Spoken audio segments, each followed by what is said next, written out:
నమ్మిన వాని వల్ల ఏం కనిపిస్తాయి? ఈ సూచక క్రియలు కనబడును. ఈ సూచక క్రియలు కనిపిస్తాయి.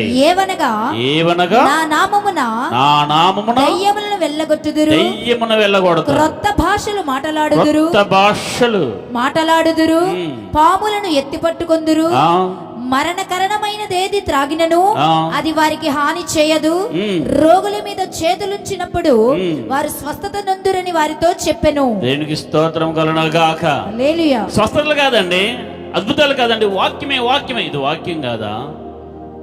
ఈ చూపించింది వాక్యము కాదా? నా నామను కొత్త భాషలు మాట్లాడతారు.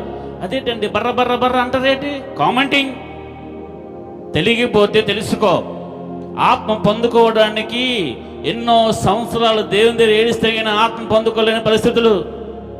పరిశుద్ధాత్మ శక్తిని అనుభవించడానికి ఉపవాసాలు ఉండి ప్రభువా నీ ఆత్మ నాకు కావాలని ఏడ్చిన దినాలు ఎన్నో ఉన్నాయి. అలాంటి ఆత్మను దూషిస్తుంటే పరలోకంలో చోటు ఉండదు. నేనే క్షమిస్తాడు కానీ పరిశుద్ధాత్మ దూషిస్తే క్షమాపణ లేదు.